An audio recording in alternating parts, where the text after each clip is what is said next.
Hi, and welcome to the Rotator Cuff Expert YouTube channel. My name is Dr. Daniel Orcutt. In this channel, we talk about all things rotator cuff. The point of my creating this channel is to give education and knowledge and understanding about what it means to have a rotator cuff injury. There's lots and lots of questions from the very beginning to the very end. There's lots of unknowns, and so my job here is to try to educate you, to protect you, and to enable you to get through this surgery and this time of life as easy as possible. We know that rotator cuff surgery and surgeries on the shoulder are not easy, but my job is to try to make it as easy as possible for you. So if you have any questions, any thoughts, please leave them down below. Please subscribe to the channel, YouTube, Rotator Cuff Expert. Also, we have another website that we talk about so a little bit of different things, as well as there's some products and things that you can help you get through your recovery, and that's at the website is myprotector.com. Anyway, thank you so much, and hope you enjoy the next video, and we will talk to you in just a minute. Hi family, welcome to another episode of Rotator Cuff Expert. I'm Dr. Orcutt. We're going to talk today something that is a little bit different. We're going to talk about what does your spouse, your significant other, the person who's going to help you, what do they need to know? What questions should they be asking as we begin to get ready and after the surgery, the shoulder surgery? So there's a few things that are important, and maybe more important to the family member who's going to help, more so than even to the patient. So the very, very first thing is, if at all is possible, go to the pre-op visit.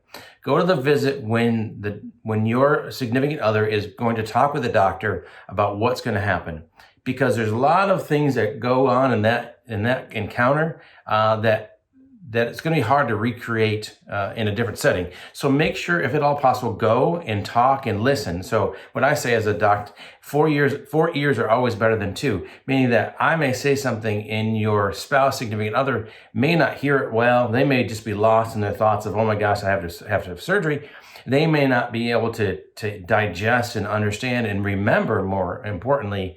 And then, of course, after surgery, when you're having surgery and you have your anesthesia and you have the pain meds and you're in pain too and uncomfortable, you may not really always remember exactly what the doctor said, and you may be too irritable to even want to think about what the doctor said.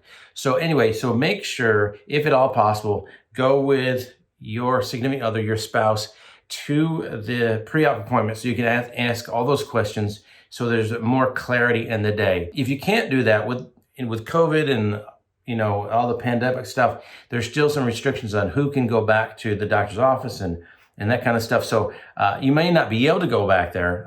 But again, if you can, please do it. If you can't, then you got to talk with the doctor after surgery, whether it's on the phone or actually in person.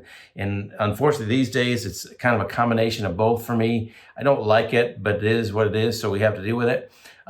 But talk to the doctor afterwards. Now, what we're going to want to ask, what the family always wants to ask, how big was it? How bad was it? How was the surgery? And that's important to ask, but it's more important to ask some questions about what to do after surgery.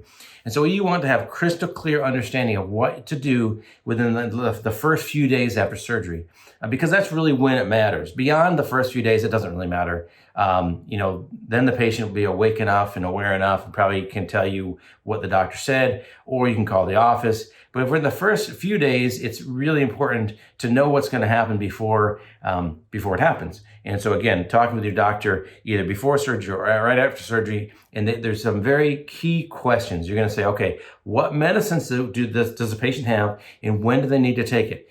Because that's super important, because if your spouse or significant other is kind of from anesthesia, they may not know or remember, hey, I'm supposed to take my first pain pill the night of surgery, even if I'm not having any pain, which is typically what I tell my patients. So it's important for you to know that. Now, hopefully it's written out in a sheet of paper, so it's easy to understand, but it's important to know what pain medicines am I going to get, and do I already have them? Hopefully you already have them, and after the pre-op visit, hopefully you go get them.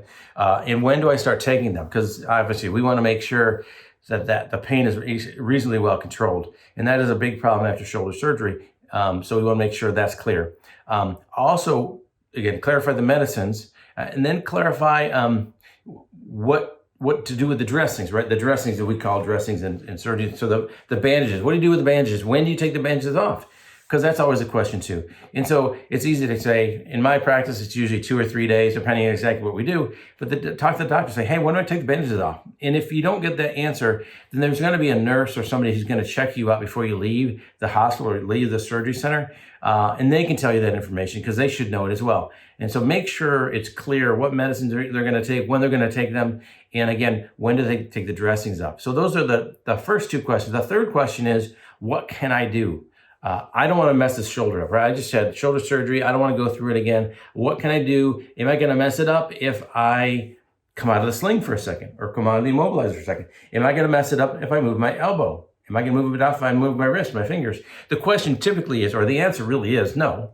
Fingers, hands, wrist, elbow. If you move those things, that's not going to be a problem. That's not going to mess your shoulder up. Now that's me, and that's what I'm talking about, and that's how I say to my patients, but you really want to make sure with your doctor, right? And so typically what happens is 2 or 3 days to take the dressing off, and then you can come out of the sling or the immobilizer, move the elbow, move the wrist, move the fingers, because they're going to get stiff and sore if you don't. And then the last thing, which is a little uncomfortable to talk about, but the last thing is bowel habits, right?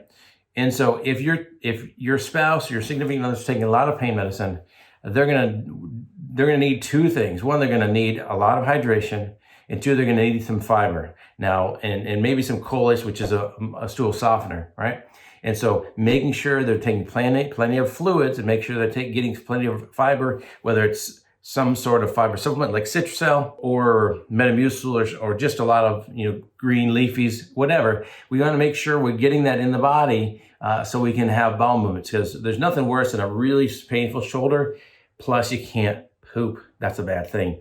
So make sure that that you are aware of your spouses, your significant others' bowel habits. Make sure they're going, because you don't want to have to go to the emergency room on the 3rd day after surgery to have someone do something with your bowels, for sure. All right. And then one last thing, be patient. This shoulder is going to hurt, and it's going to be hard, especially the first few days.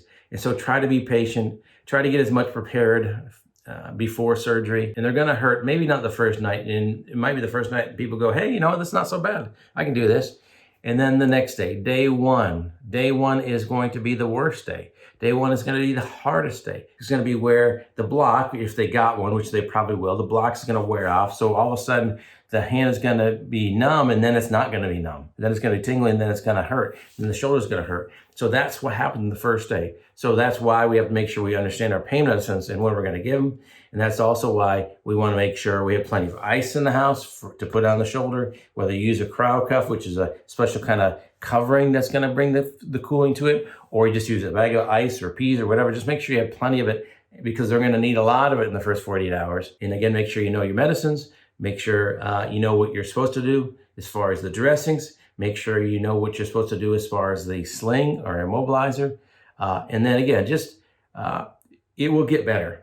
The first day or 2 is hard, and it'll slowly get better. And after the first day or 2, you'll get into a rhythm as far as what they're comfortable doing, what they're not comfortable doing. And then it gets easier. And then obviously then you have time to talk to the office if you need it. And then you'll have a follow-up appointment, usually 10 to 14 days after surgery, to go in and kind of talk again with the doctor about what'd you do, what do we do from here. But again, crucially important, patience, pain meds, bowel, and dressing. Okay, so I hope that's helpful. If you have any questions, any other things you want me to talk about, please leave them underneath. So the channel is getting bigger and bigger, more and more followers. So I'm excited about that. I'm excited to share the understanding, the knowledge that I have to try and make this process better. So again, thanks for listening. Thanks for watching. If you have any questions, please let me know below, and hopefully we'll see you on the next episode.